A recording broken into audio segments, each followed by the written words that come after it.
اجازت، بہت جلدی آپ سے انشاءاللہ پھر سے ملاقات ہوگی، تب تک کے لیے خدا حافظ۔ اس پروگرام کو پیش کرنے میں تعاون کیا انمول بٹر بیک بسکٹ ایکسٹرا مکھن سے بھرا۔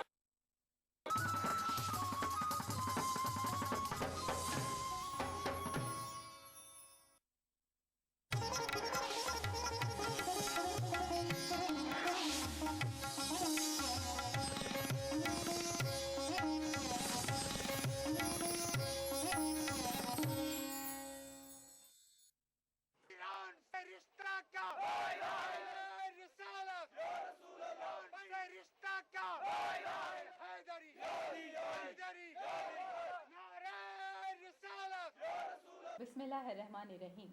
ناظرین السلام علیکم۔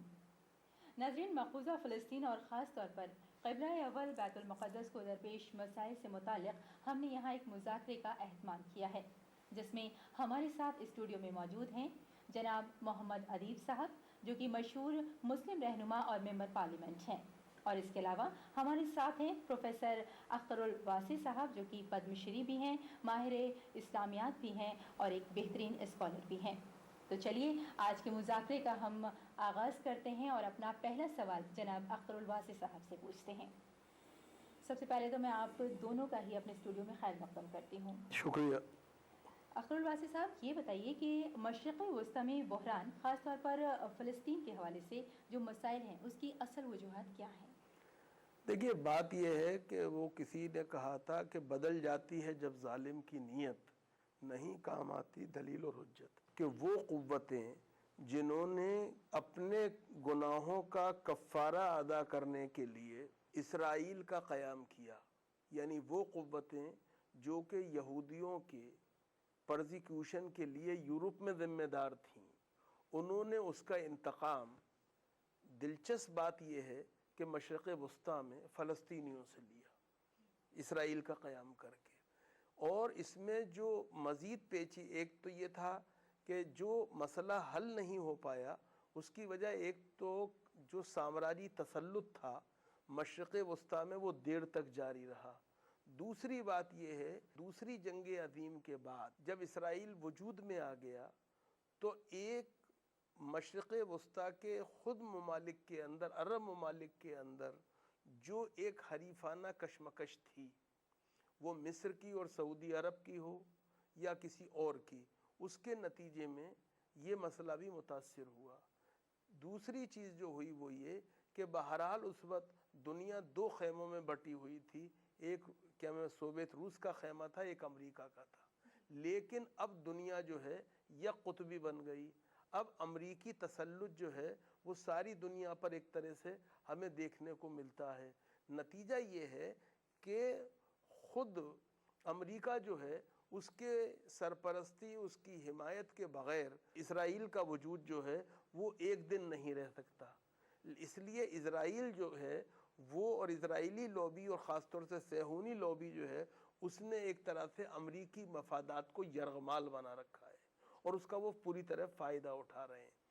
اس کے علاوہ جو ایک اور بات ہے کہ یہ مسئلہ حل اس لیے بھی نہیں ہو رہا ہے کہ خود جیسا میں نے کہا، عربوں میں جو حریفانہ کشمکش اپنی جگہ رہی ہے وہ تو ہے، لیکن اب ادھر ہمیں دیکھنے کو پھر مل رہا ہے کہ عرب جس طرح سے انہیں متحد ہونا چاہیے تھا اس مسئلے کو لے کر، عالم اسلام میں جس طرح کی شیرازہ بندی ہونی چاہیے تھی وہ نہیں ہے۔ ایک اور جو بات ہوئی ہے وہ یہ کہ خود فلسطینی جو ہیں وہ بھی مختلف خیموں میں بٹ گئے ہیں۔ کچھ وہ لوگ ہیں جو کہ بہرحال نرم روی کے ساتھ اقتدار میں شریک رہنا چاہتے ہیں اور اس طرح سے فلسطین کے مسئلے کو جس سرعت کے ساتھ، جس تیزی کے ساتھ حل ہونا چاہیے نہیں کر رہے ہیں۔ جیسے مثال کے طور پہ محمود عباس کا گروپ ہے، اور ایک طرف حماس جیسے لوگ ہیں جو کہ بہرحال کسی بھی طرح سے ایک اس کمزور بن کر شرطوں پر ذلت کے ساتھ کوئی سمجھوتا کرنے کو تیار نہیں ہے۔ یہ تمام مسائل ہیں اور میں سمجھتا ہوں کہ یہ صورتحال بہت گمبھیر ہے۔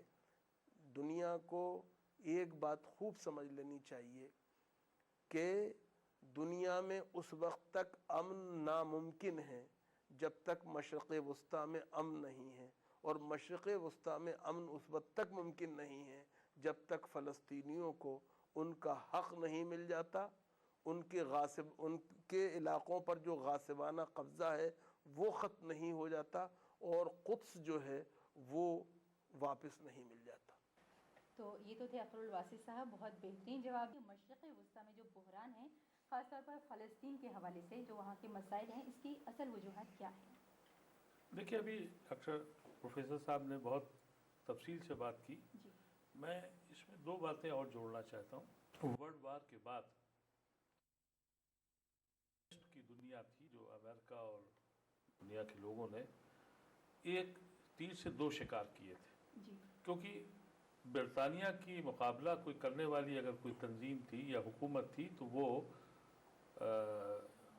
ترکی کی سلطنت تھی۔ ترکی کی سلطنت جاپان کے ساتھ تھی۔ جاپان کی رسوائی یا سیکنڈ ورلڈ وار میں ہارنے کے بعد انہوں نے سب سے پہلے کام یہ کیا کہ اس کی سلطنت پر جا کے یہودیوں کو بسانے کا کام کیا۔ اس وقت بھی مدد دی گئی ان کے مخالفین عرب کے اور عیسائی ان کے لوگوں نے، جارڈن کے ان لوگوں نے اس پہ معاہدہ کیا اور اس زمین کو غصب کر لیا انہوں نے۔ یہاں سے ان کی شروعات ہوئی تھی، کیونکہ وہ دو طریقے سے چاہتے تھے۔ ایک تو یہ کہ دنیا میں ورلڈ وار کے بعد اب حاکم وہ رہیں، جیسا پروفیسر صاحب نے کہا، اور دوسرا یہ کہ جو سلطنت ان سے مخالف تھی اس کو بھی توڑ پھوڑ کر وہاں ذمہ داری کریں۔ اس کے پیچھے جو سازش تھی وہ آج 60 سال کے بعد آج یہ پوری دنیا کا ایک مسئلہ بن گیا ہے کہ یہ دنیا میں مظلوم کو انصاف ملے گا یا نہیں ملے گا، اور مظلوم کی کوئی آواز ہے یا نہیں ہے۔ مشکل اب یہ ہو گئی ہے کہ ایک عمر کے بعد، ایک زمانے کے بعد وہاں بھی لوگوں نے کچھ مصالحت کی باتیں شروع کر دی۔ آج حماس کے لیے جیسا کہا آپ نے کہ حماس کے لوگ بغیر اپنے وجود کو قائم کر کے بے عزتی کے ساتھ اور اپنے کو جھک کر کوئی معاہدہ کرنے کو تیار نہیں ہے۔ ایک دوسرے طبقہ ایسا بھی پیدا ہو گیا، کئی نسلیں ہو گئی ان کو۔ ان کی شکل بھی اگر آپ دیکھیے تو یہ ہے کہ وہاں کیمپوں میں رہتے ہوئے کئی نسلیں گزر گئیں۔ ہم بھی مدد کیسے کرتے ہیں؟ مدد کرتے ہیں کہ پیسے لے لو، یعنی بھیک دینے کی عادت تو ڈال دی، لیکن ان کے بازوؤں میں بندوق دینے کی صلاحیت ہم نے نہیں دی ان کو لڑنے کے لیے کوئی قوت نہیں دی۔ یہ کہا کہ ہاں خیرات، زکوٰۃ جتنے پیسے ہیں وہ دے دیے جائیں، تو ایک طبقہ تیار ہو گیا کہ بھئی پیسے ہی ملتے رہیں، زندگی اسی میں گزر جائے گی۔ یہ ایک ایسی اس صدی کی اتنی دردناک کہانی ہے جس سے کہ دنیا میں جو اس وقت ناانصافی کا ایک دور ہر حکومتوں نے اپنا لیا ہے، اس کی بنیادی وجہ یہی ہے کہ فلسطین کی زمین پر جو ناانصافی کی گئی ایک مقصد کے تحت، اس میں شاید وہ لوگ کامیاب ہو گئے۔ بہت شکریہ۔ اور ناظرین، اب ہمارا جو اگلا سوال ہے وہ بھی اسی تعلق سے ہے اور جناب اختر الواسی صاحب سے ہے کہ مشرق وسطیٰ میں جو صلح کا عمل ہے آج تک کسی نتیجے پر کیوں نہیں پہنچ پایا ہے، اور اس کی جو ناکامی ہے اس کی کیا وجوہات ہیں؟ دیکھیے، میں نے پہلے جو بات کہی، بددیانتی جو ہے وہ اصل بنیادی وجہ ہے۔ آپ غور کیجئے، مفتی اعظم فلسطین امین الحسینی، ان کو ایک طرح سے حاشیے پہ لے جایا گیا۔